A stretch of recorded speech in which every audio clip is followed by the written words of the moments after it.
So both of you work for very prestigious and well-respected VC firms here in London that have been behind some of the most successful financials related companies to emerge really in the last decade, with Dawn Capital, one of the first backers for Wonga, which I saw recently an article that said that Britain was now experiencing an Alice in Wongaland economy because it's taken over so much of the lending.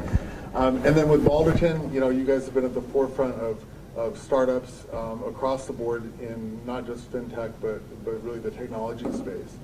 I'm curious to start off just where do you guys see the VC market right now here in Europe? How frothy is it? And then we're going to go into maybe more of a discussion about where you see things going and the viability of the VC model overall. So Josh, you want to start? Absolutely. Thank you. And just to clarify, I think Balderton was the very first investor in Wonga, and still the largest. So we were before my time, so I can take no credit. So the VC market in general, we're seeing a significant uptick now in the ability to raise funds, particularly with renewed confidence coming back from funds of funds. We've been able to just close our second fund, sort of twice the size of the first one, to sort of carry on what we're doing. And we're seeing, particularly kind of coming out of three areas within Europe, so sort of London as a tech hub itself, and then Berlin, and a lot of factors coming through on the German market and also in the Nordics.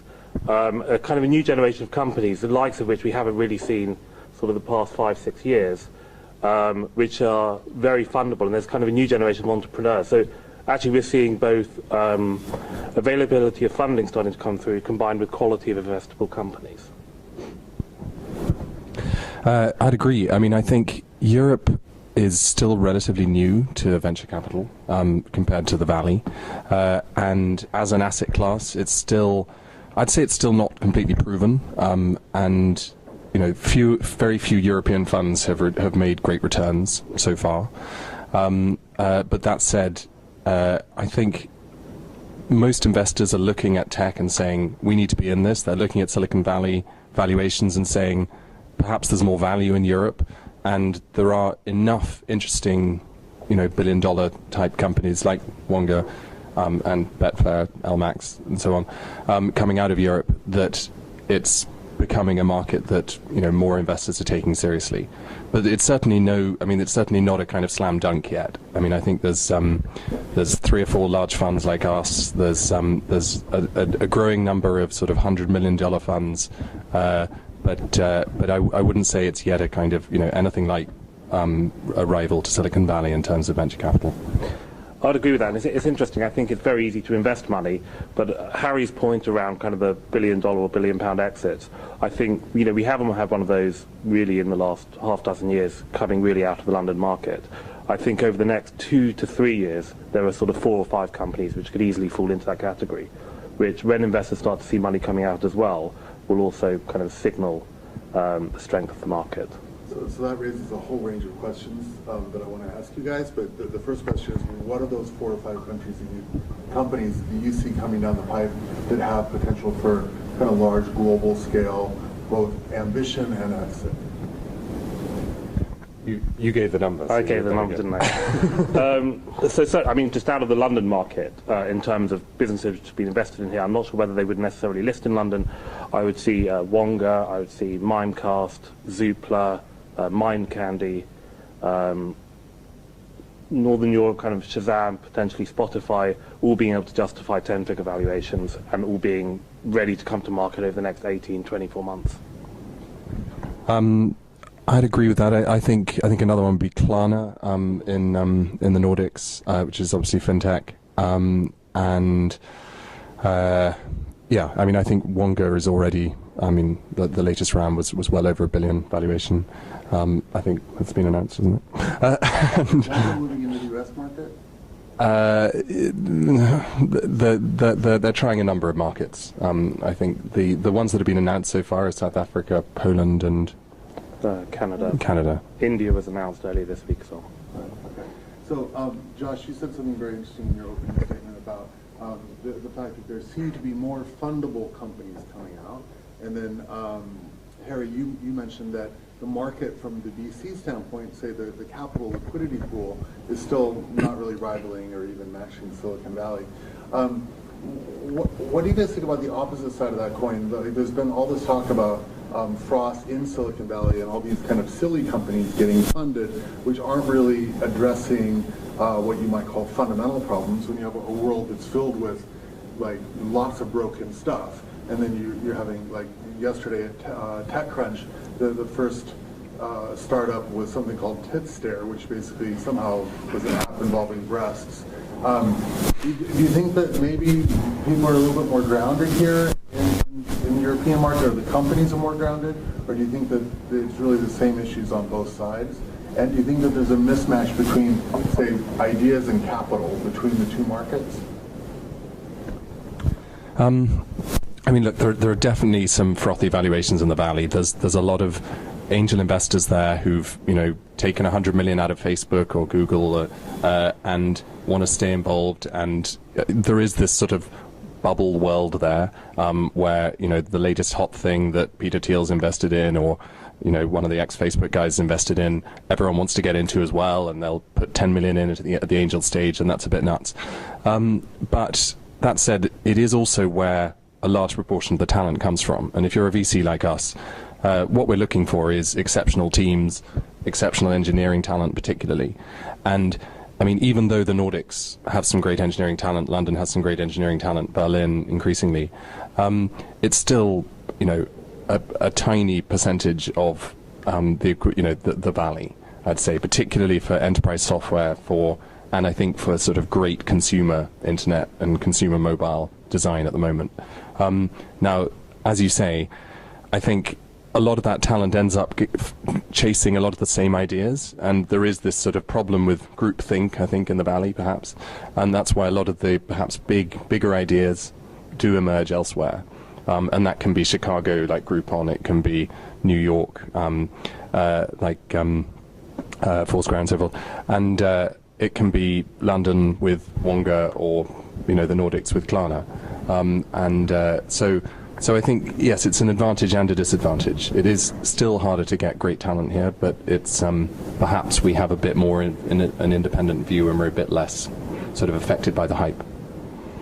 To a couple of other points. Certainly coming out of the major companies over on the West Coast, Google and Facebook and so on, you have this whole tier of engineers now coming out. So the strength and depth of human capital is perhaps more significant than the UK market. You see that with companies like Zestcash or Zest Finance, which was a VP engineering of Google, went to set up, and it's transforming credit decisioning. And the second separate point is that when you establish a company in the US, your initial addressable market is the US itself. Whereas I think the half dozen companies which we mentioned between us, maybe with billion-pound valuations, I think only perhaps one of them has actually had any success in the US so far.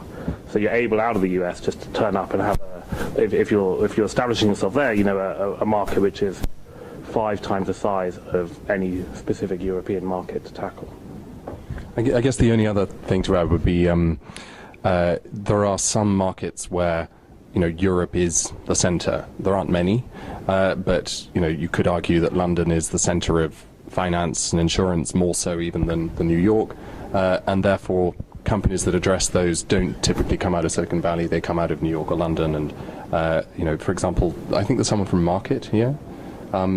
Sorry, yes, but that's an example of a potentially multi-billion business, sadly not venture-backed, but that's emerged out of the London scene, and I think there are a number of companies like that that are providing London-centric, if you like, services. Yes, absolutely, that is the issue. I mean, I think Eastern Europe, there's definitely some deep engineering talent at far lower prices than is possible in the US. There's no doubt. When it comes to finding product managers that have built, fantastic products, it's still a major gap here. And I mean, I think, at Balderton we're lucky to have, one partner that built Business Objects from the ground up and sold it for $7 billion to SAP, another partner that built a $1 billion business. We can help a little, but we need far more of those kinds of people. And I mean, at the moment, we're in the process of hiring new partners for our fund because we're growing. and trying to find people that have built, you know, really fantastic international companies, taking them to the US in Europe is hard. There aren't many of them. So yes, no, I agree it's a gap. But certainly for early stage companies, there is the opportunity in Eastern Europe, and we're now seeing actually in Bulgaria and so on, you know, good value tech talent coming through. Also, another new factor which we've really started to see out of Dublin with the tax breaks is kind of tech centres there. So we have Facebook, Google, and Wonga actually all in the same site in Dublin with over 1,000 engineers there, simply because you can get away with paying, you know, 0.1% corporation tax effectively. But that's a real way of bringing together talent into a single place and having those kind of cross-fertilisation from that. Is that through 2013, Dawn would expect to place sort of £15 million, perhaps, maybe 20, including follow-ons. I mean, our last fund, $500 million. We'd typically invest about over a sort of 4-year period, keeping a bit in reserve. So, you know, between $80 and $100 million per year. And I think this year we'll do nearly that. We've been perhaps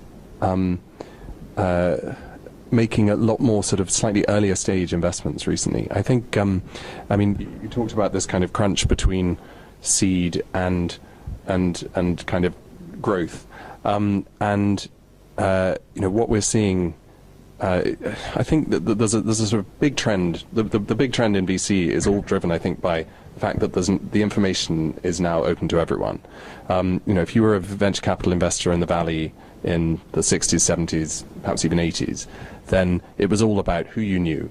You know, and there were a small number of people that knew a lot of the bright engineers at, you know, HP and companies then, and they, you know, had access to those companies early. They could invest, you know, a couple of million for a decent chunk of the company, and, you know, IPOs in 5 years, and everyone's happy.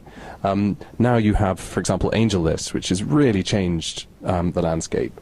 You know, most of the early stage companies that we see are on AngelList. So, you know, if you can be bothered as a private investor, you can see most of the companies that we can see. Sure, you've got to filter through hundreds, thousands of them, but you know, there isn't this kind of closed network anymore. It's open. And LinkedIn, you know, you can reach out to any CEO of just about any company and reach them now. So that has led to less of a sort of arbitrage of valuation. I mean, when we invested in MySQL in 2004, it already had revenues in double-digit millions, and we were able to invest at a double-digit million valuation. I didn't think give you the real number. But nowadays, any software business that has double-digit valuation, you're going to be paying 10 times revenue for to get in. So in order to get a venture return, you've got to invest when it's pretty small. And luckily, the public markets are valuing it very high too. But you know, that arbitrage doesn't really exist anymore. You know, if it looks like this is going to be a winner and it's going to be worth $1 billion in 3 years' time, people want to pay 300, 400 million for it. Does that sort of